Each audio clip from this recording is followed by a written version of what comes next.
Monday, April 4th, 2016. If you want to follow us on Twitter, please go to CATEX TV. Been a bad weekend for train travel. There was an Amtrak crash south of Philadelphia in Chester, Pennsylvania yesterday that killed 2 people. The train ran into a work train that happened to be on the same tracks.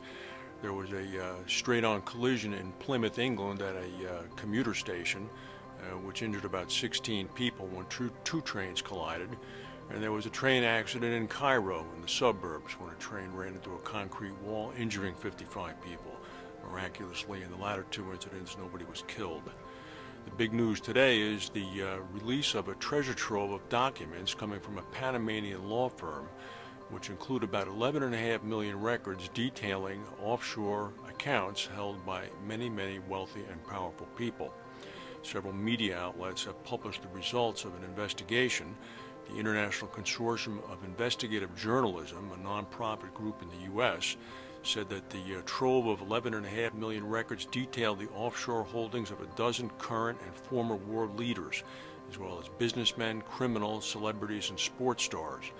Among the sitting world leaders named in the documents are the President of Argentina, the Prime Minister of Iceland, and the President of Ukraine. The documents list at least 12 current and former heads of states and 143 other politicians to elicit financial transaction links. Several reports say the documents show details of how Russian President Vladimir Putin's inner circle became wealthy. A close friend of Putin, Sergei Roldagun, is alleged to be at the center of a scheme in which money from Russian state banks is hidden offshore. American investigators believe one of the offshore companies mentioned in the documents supplied fuel for jets the Syrian government used to bomb and kill tens of thousands of people. Also revealed in the documents was a shell company in Panama owned by the football star Lionel Messi and his father. Spanish investigators are currently probing Messi for tax evasion. According to the Panamanian law firm Mossack Fonseca, the documents are in fact legitimate and they were stolen as a result of a hacking attack. The UK Flood Minister Rory Stewart has called the opening of Flood Re today a fantastic step forward, as the government-backed flood reinsurance pool has launched in Britain. Under the plan, some 350,000 homes in flood-prone areas will benefit from affordable home insurance. A total of 17 insurers have signed up to offer products backed by Flood Re, including Aviva, Hiscox, Admiral, and RSA. China will likely face massive spring floods due to the worst El Nino since the 1997-98 weather pattern. That weather pattern wreaked havoc in the Asia-Pacific region. It affected some 220 million people in China alone, with floods in the Yangtze River Valley, and killed some 3,000 people.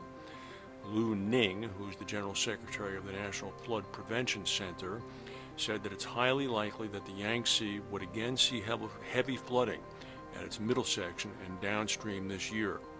He said that China would generally face a more severe climate this year because of the El Nino effect, which in ways is highly similar to the climate events some 20 years ago. Speaking of flooding, flash floods in Pakistan have killed at least 55 people. Rescuers are trying to get into the region today. One of the worst affected districts was the Swat Valley, northwest of Islamabad, where about 5 inches of rain fell yesterday alone. A study from the University of Leicester in England, relying on satellite infrared technology, is saying that Catalonia, Madrid, and Valencia in Spain are among the locations that are most at risk for catastrophic damage from wildfires in Europe.